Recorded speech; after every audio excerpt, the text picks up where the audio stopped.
Student, हम पढ़ रहे हैं chapter 3 from history.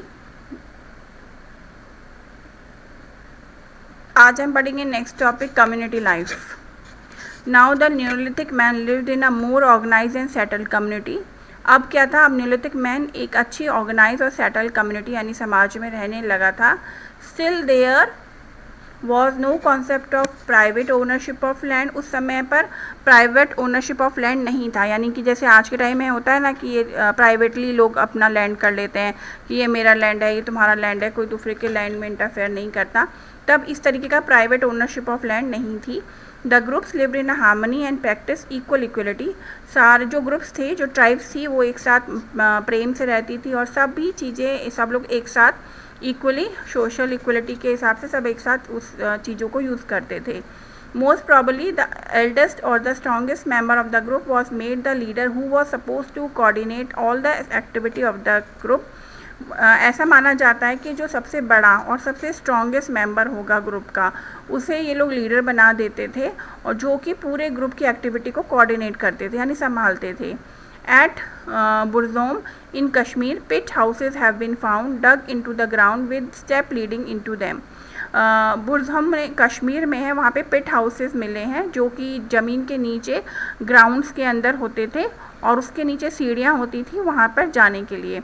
Evidence show that these pits were dug using stone tools. ऐसा माना जाता है कि ये जो पिट्स हैं ये स्टोन टूल्स की हेल्प से खोदे गए होंगे।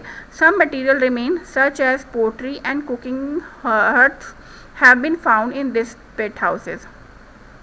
कई सारे रिमेनिंग मटेरियल मिले हैं, जैसे कि बर्तन मिले हैं, कुकिंग के लिए जो चूल्हा वगैरह ये लोग बनाते हैं वो मिले हैं इन पिट हाउसेस में।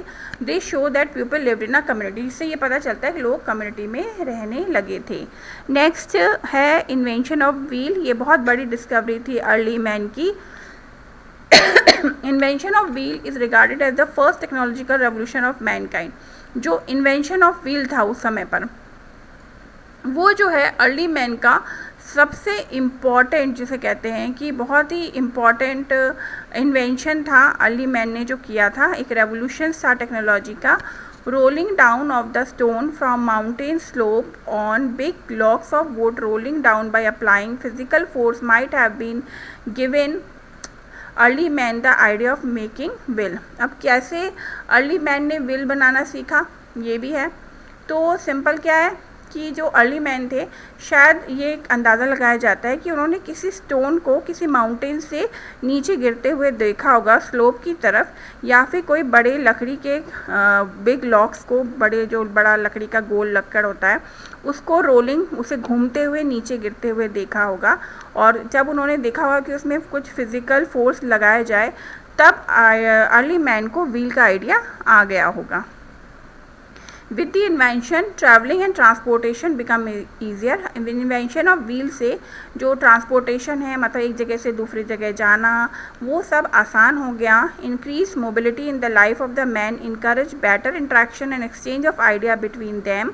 और इससे जो इन्वेंशन ऑफ व्हील हुआ, इससे अर्ली मैन की लाइफ काफ़ी अच्छी हो गई। मोबिलिटी यानी सब ग्रुप में एक साथ काम करने लगे, उसको इनकरेज मिला, आपस में मिलने लगे और आपस में इंट्रैक्शन बहुत बेटर हो गया। और इस तरीके से जब एक जगह से दूसरी जगह वो जाने लगे तो इंट्रैक्शन से आइडियाज़ का जो एक्सचेंज है वो भी उस समय के ह्यूमंस के बीच में होने लगा होगा।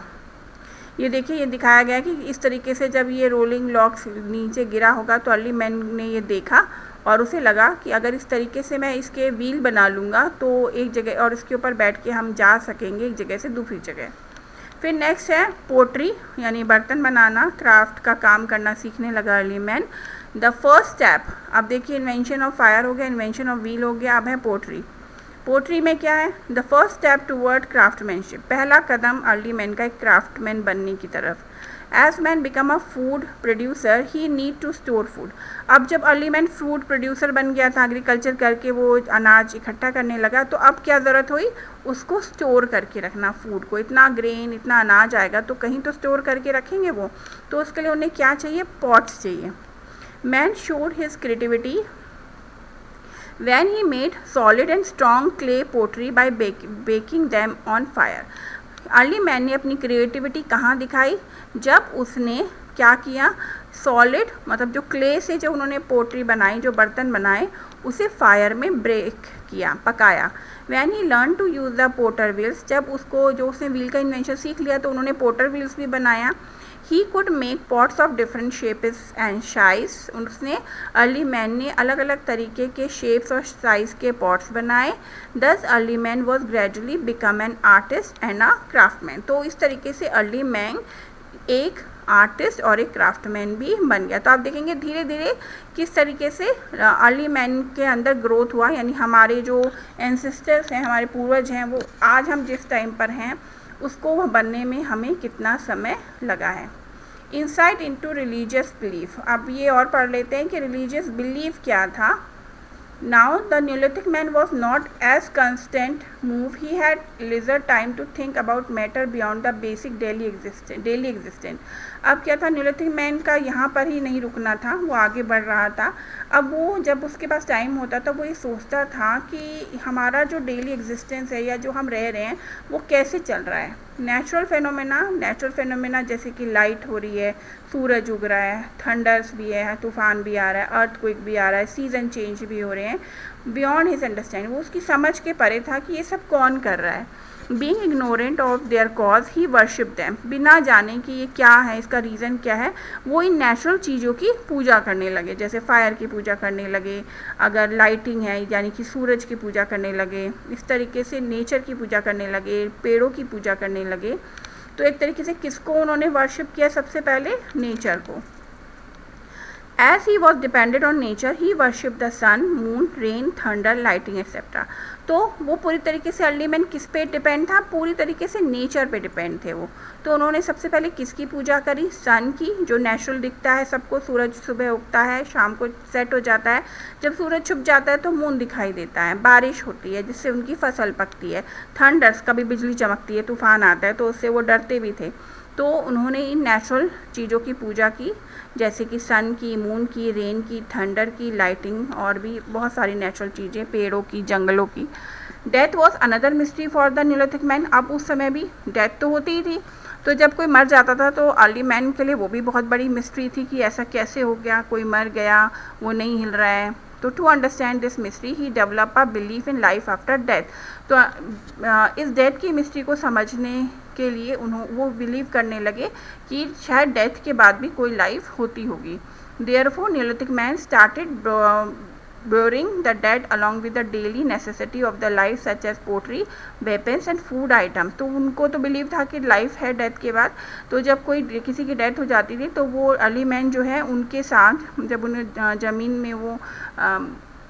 ज़मीन में दबाते थे तो उनके साथ जो डेली नेसेसिटी की चीज़ें होती हैं ह्यूमन के लिए, जैसे कि बर्तन हैं, वेपन्स हैं, फूड आइटम है, वो रखने लगे।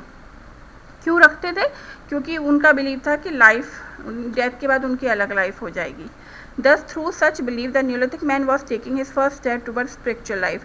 तो इस तरीके से जो नेचुरल बिलीफ हैं, वर्शिप हैं, इसके बाद जो अर्ली मैन का जो बिलीव हुआ, वो सोचने लगा, तो उसकी किसकी शुरुआत हुई, स्पिरिचुअल लाइफ, यानी एक आध्यात्मिक जीवन की भी शुरुआत हुई अर्ली मैन की। अब वो थिंक करने लगे, सोचने लगे, तो इस तरीके से अब स्पिरिचुअल लाइफ भी अर्ली मैन की स्टार्ट हो गई। नेक्स्ट है केस स्टडी है। केस स्टडी आप पढ़ेंगे, बहुत अच्छे से पढ़ेंगे इसको मैं कल एक्सप्लेन करूँगी और फिर हम आगे का काम करेंगे।